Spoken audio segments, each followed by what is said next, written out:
Assalamualaikum. Bangladesh ticket বোর্ডের চেয়ারম্যানের কাছে এবং বাংলাদেশ টিকিটের যে কোচের দায়িত্ব আছে আমার এখানে মালিকের অনেকগুলো ভোট আছে। যদি আপনারা আমার কথা ভালো মনে করেন, যারা দুবাইতে টিকিট খেলার জন্য আইছে তাদেরকে ওদের খামারে না কাজ দেয়, ঠিক আছে? তাদেরকে দিয়ে ভবিষ্যতে কোনো কাজ হওয়ার কোনো চিন্তা ভাবনা নাই এবং সম্ভব নাই, ঠিক আছে?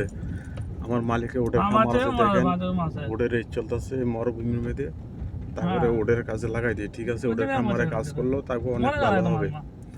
তাকে কোনো টিকিট খেলার কোনো যোগ্যতা নাই, ঠিক আছে? নিজের যোগ্যতা নিজে হারাই ফেলছে, ঠিক আছে? যদি আমার ভিডিওটা ভালো লাগে, সবাই আমার কথাটা কি খারাপ বললাম না ভালো বললাম আপনারা আমাকে জানাবেন, ঠিক আছে? এই দেখেন কি মরুভূমি, এই মরুভূমির মধ্যে এখানে ওট আছে। আমার বিশেষ ধারণা বাংলাদেশের টিকিট খেলোয়াড় যারা প্লেয়াররা আছে তাদেরকে যদি ওদের কাজ করে তাহলে সবচেয়ে বেটার হবে, ঠিক আছে?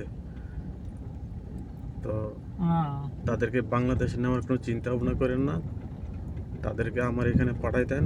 আমার এই মুহূর্তে ফোন নাম্বার আছে, যদি এই নাম্বারে যদি ফোন করেন তাহলে আমি নিয়ে আসবো, আমার লোকেশন দিয়ে দেবো, লোকেশন দিয়ে স্টেটা করে পাঠাই দেন, তারা ওদের কাজ করো, ঠিক আছে? তারপরে আমি এখানে কাজ করি, বিল্ডিংয়ের কাজ করি।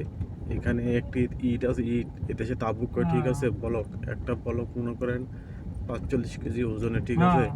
তাদেরকে বলকের কাজ করা মান্য এখানে না, ঠিক আছে? বলকের কাজ করাইলে অনেক ভালো হবে, কারণ তাদেরকে টিকিট বোর্ডের কাছে আমার একটা অনুরোধ, দেশের মান সম্মান আর হারায়েন না, অনেক হারাইছে, ভবিষ্যতে হারানোর চিন্তা ভাবনা করেন না, তাদেরকে ওদের কাজে লাগাই দেন, এখানে কমিউনিকেশনে কাজে লাগাই দেয়, ঠিক আছে?